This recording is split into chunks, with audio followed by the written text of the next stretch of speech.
Hello, hello. Welcome to CEO Insights. My name is Vitali. Welcome to the podcast on the living organization. And today with me is Akin Oni. Akin, welcome. Thank you very much for having me. It's a pleasure, pleasure, pleasure. Akin, why don't you introduce yourself briefly? What do you do? Where do you come from? Well, I'm Akin Oni, as you said, and thank you for having me. I'm a builder of big things, and more importantly, a steward of the decisions behind those big things. So for over 3 decades, I've worked at the intersection of capital, complexity, and consequence, leading and advising multi-billion dollar projects across energy, infrastructure, mining, and industrial systems on multiple continents except Antarctica. I've sat in rooms where a single decision moved billions of dollars, reshaped communities, or quietly determined whether a project will endure or unravel. For me, I don't just manage or lead projects. I shape how decisions are made when the stakes are high and the margin for error is thin. In terms of what I do, well, I would answer this way that I help leaders, boards, investors, and project teams do three things well. Number one, I support them to make better decisions before the money is committed. Because most failures are baked in early. I focus on governance, capital discipline, risk clarity, and ethical decision making long before execution begins. Number two, I lead under pressure, not just under plan. When reality diverges from spreadsheet, especially when you're in the middle of a mega project, billions of dollars in investments, I help leaders navigate uncertainty with courage, accountability, and calm ownership. And number three, I build trust as a performance asset. What does that mean? I treat trust, ethics, and leadership credibility as a hard drivers of outcomes, not soft ideas. Projects succeed, I believe, when people believe in the intent behind the work. So I do this through advisory roles, executive mentoring, teaching, writing, and speaking, often working quietly behind the scenes where decisions are shaped, not announced. Back to you. Okay, thank you, Akin. That was well rehearsed and beautifully said. Okay. Thank you. Yeah. Listen, we know we know that you're already a super experienced executive. You work with large oil and gas companies. You hold big portfolios. Let's talk Hmm. about something else today, other than oil and gas. We know that AI is going to fundamentally change a lot of the positions, and exactly what you said. It will change how management are making decisions, executing decisions, right? uh, Here is my prediction, and from your vast experience, AI is definitely a powerful tool, but if it's used as a simply a cost-cutting measure or simply as like a short-term effectiveness measure, it will not, in the long term, actually benefit the organization. It will actually hinder the organization, and Hmm. because we're not taking into account the people actually is what drive the organization. And so, if we use AI to enhance the people rather than replace the people, we'll have a better outcome. That's my proposition. What do you think? And maybe because it's only a 3 minute take, maybe we can make it. Give us a brief response to that. Thank you very much for that question. For me, here's how I'm going to summarize it. I keep humans accountable in an AI assisted world. I'll take that again. I keep humans accountable in an AI assisted world. What does that mean? AI tempts leaders to outsource responsibility. I push the opposite direction. Even when AI informs the choice, a human must own the outcome.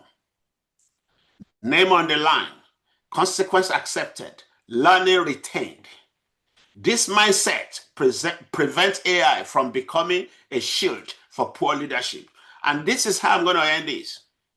I always remind people, never ever allow any AI technology to write for you. Let AI write from you, which means do the hard work. There are times I would write a 10-page document or a 10-page report, and I'll push you through a well-protected AI tool. And I'll say, okay, I'm presenting this to my boss, who is the CEO of XYZ Inc. I need you to turn this 10-page report to a 3-page report without losing any insights. AI will do that for me. And after having done that for me, it's still my responsibility to take ownership of the new 3-page report by making sure that nothing is overstated or understated, and the key themes are still contained in a 3-page report. Back to you. Yeah, beautiful. I think you said the most key, the most fundamentals, because you literally triggered. By the way, I'm listening to you so intently, I get mesmerized. So I have to think, what? Wait a minute. Let me wake up. You weren't expecting all this. Yeah. Because usually I get responses, but this is an excellent response. Thank you. Yeah, it's my pleasure, because I'm processing. Let me pick up on the particular parts that I think that was very important. One is accountability with the human, not accountability with the machine. The machine doesn't have any accountability. Only human can have accountability. And the other thing I love what you said is, hey, wait a minute, stop pushing things onto machines. Take responsibility. Right? Absolutely. Because it's easy to use AI as an scapegoat. Oh, it's AI that's wrong. No. That's your responsibility. AI is a tool, right? And we've done this a lot in management, right? We've put we scapegoated to software. Oh, it's the IT guys. Oh, it's this the guys. Oh, that guy. Exactly. Right? And the poor guys are sitting there. We just gave you a tool. It's your responsibility how to use it, right? Okay. So I love it. So and also that it's almost like not to be lazy, right? What you're saying is don't be lazy with AI. Go and check for yourself, right? Absolutely. You have to plan, push it through AI, and then go back and revisit what you got from AI. And that's why per AI tools governance, you will see it on most AI tools that I know. They will say AI can make mistakes. Check important information. Right. So it's your responsibility. Don't come back and blame AI. Don't come back and initiate a legal tussle with OpenAI or whoever is the designer of an AI technology. No, it's your responsibility. It's my responsibility. It's your responsibility. Before, during, and after.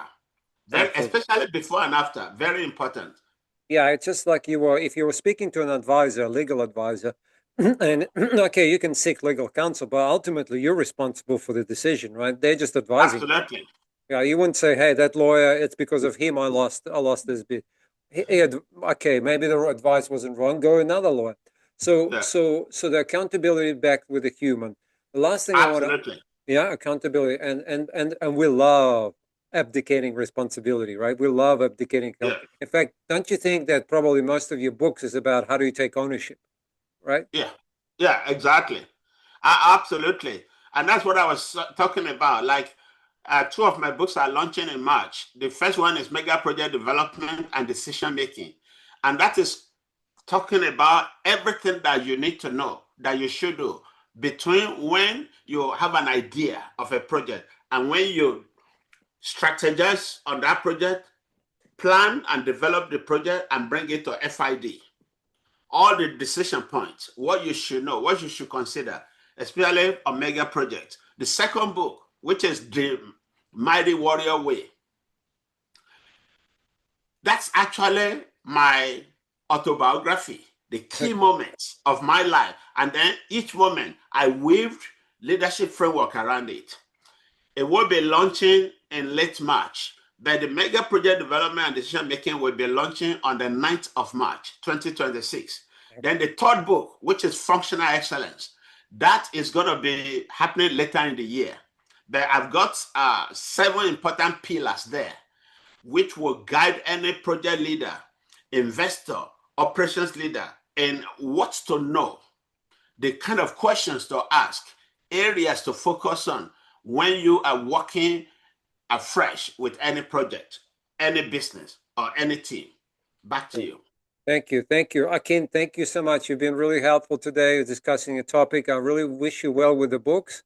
I think it's going to be a hit. I can feel your energy already. It's a mega energy there. You spent a lifetime, and this is you put all your wisdom into 3 books.